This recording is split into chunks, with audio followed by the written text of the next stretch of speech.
Um, Another thing that happened in the court realm, uh, Mr. Penny found not guilty in subway chokehold trial. Um, is a former, I believe he was a SEAL, right? If Hmm. I'm not mistaken. Former SEAL um, was in the subway in New York. Um, Ran across person of color Hmm. who's dealing with mental To health health issues. issues. I believe this person attacked Mr. Penny, and Mr. Penny moved to subdue him and whatnot, put him in the chokehold, and the gentleman ended up dying as a Hmm. result of that chokehold. Um, and Mr. Penny was found not guilty Hmm. of. I think he was being charged with Second degree murder. second degree. Hmm. Um, this is another case where, Polarizing. yeah, real polarizing. You have half of America thinking that this man may have gotten away with murder. Hmm. Half of America feels that he was justified in the force that he was using in protecting himself and um, protect protecting other um, Hmm. passengers or pedestrians. What, have you guys been following this case at all? And if you have, what are your thoughts on that outcome? We take mass transit. A little less for me, but I did maybe a couple times, maybe last month. I get it. Mm-hmm. Race is always going to play a part in this country just because of how this country was established.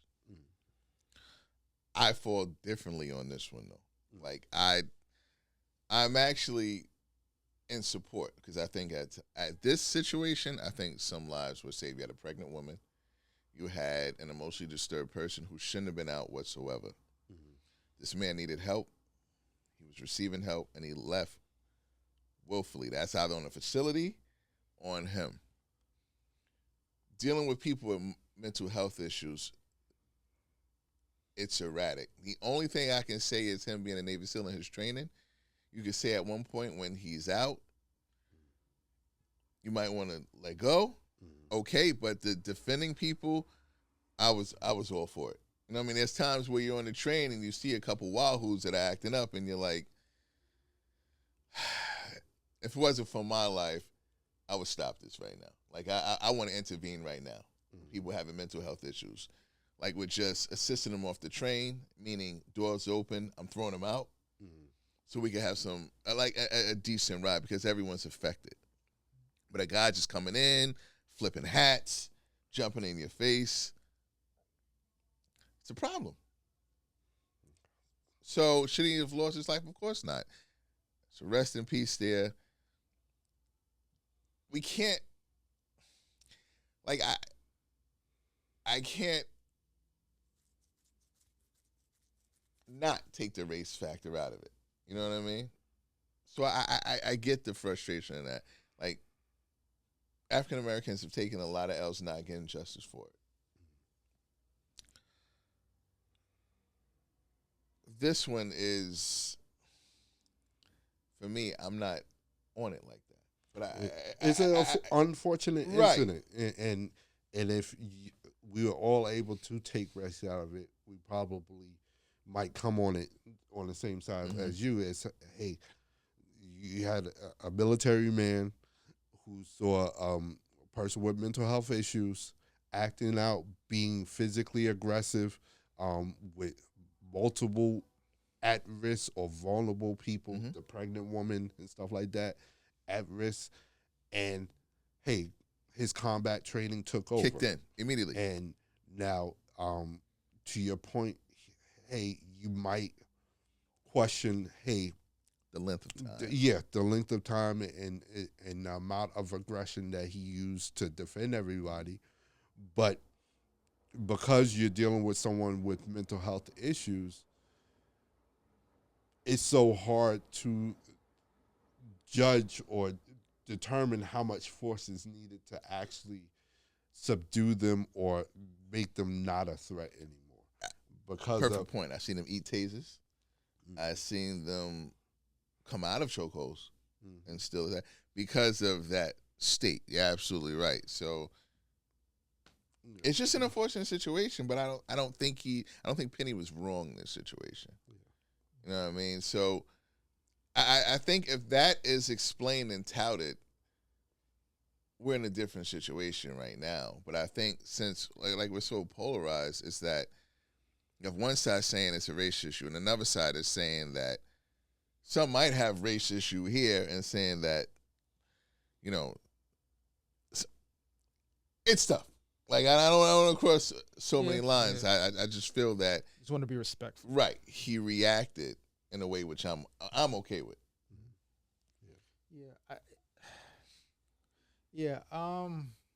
I agree with pretty much everything you guys said. You know, I know that's not great for a podcast. We should be arguing and stuff. Right.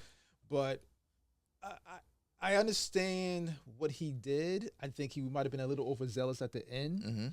But again, you have to realize, as I don't want to be like disrespectful. You know, again, rest in peace to the life that was lost. But I guess he showed. I feel like he showed bravery, but at the same time, holding on too long might have been fear.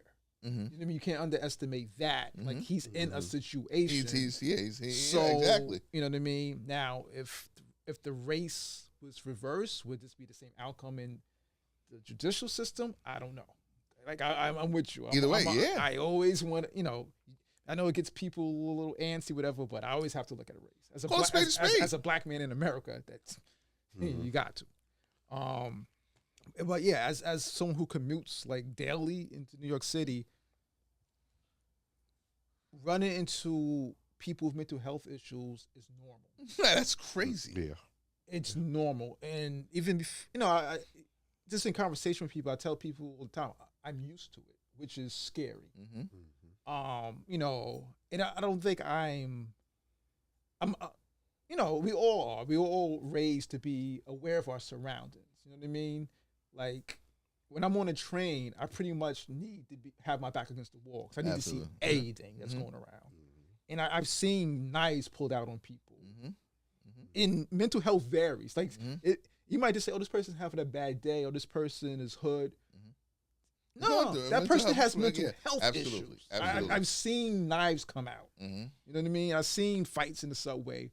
You know, I've had times like, okay, it might go down, Paul. Get ready.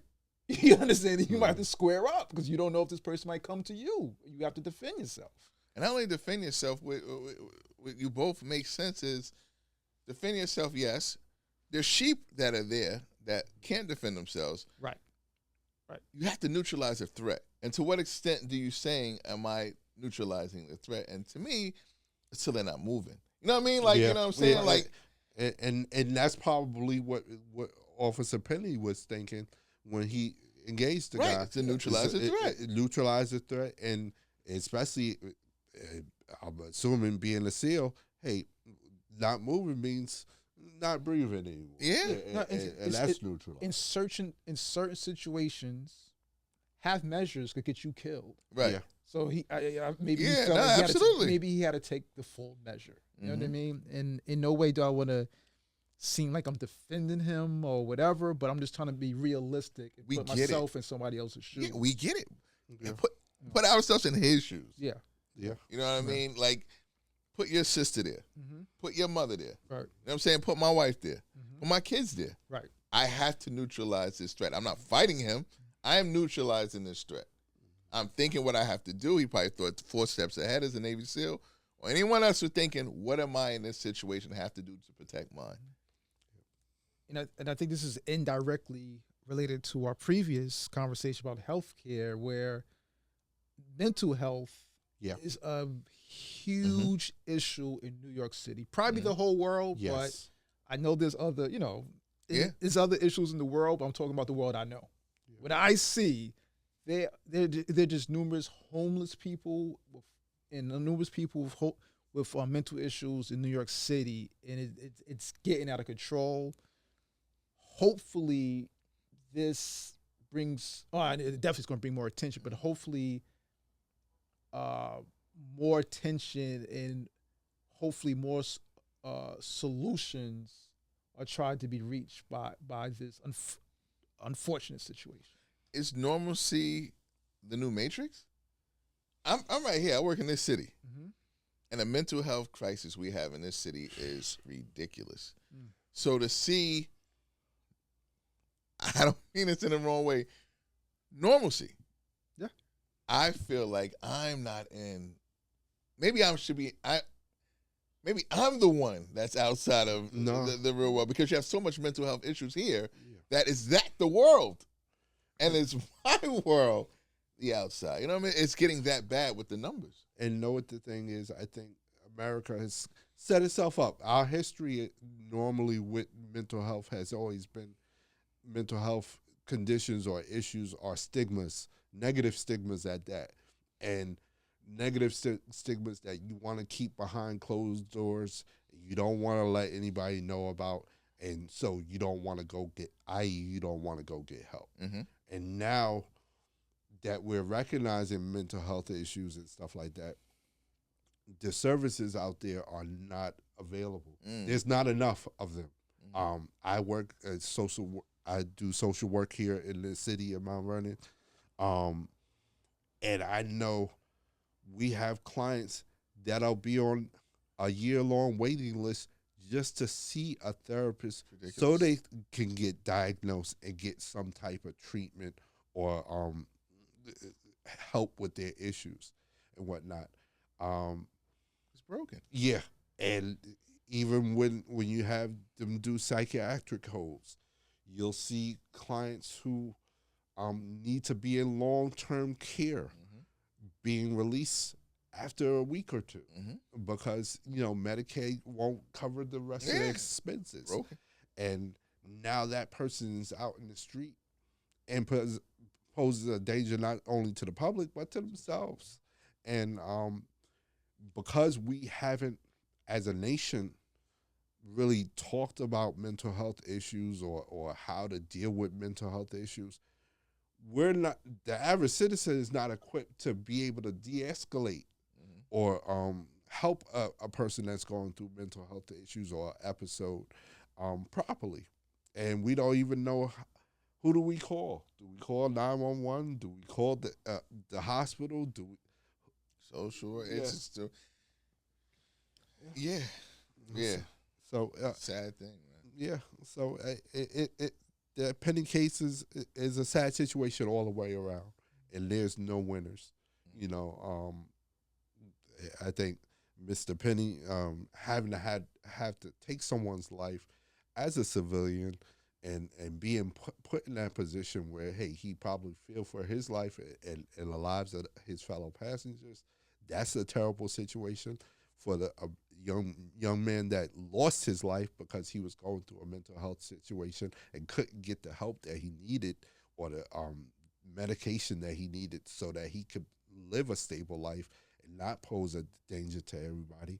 And then, us New Yorkers that had to, live through this. And this is, unfortunately. This is how everyday life is. Yeah. So, yeah, just terrible situation.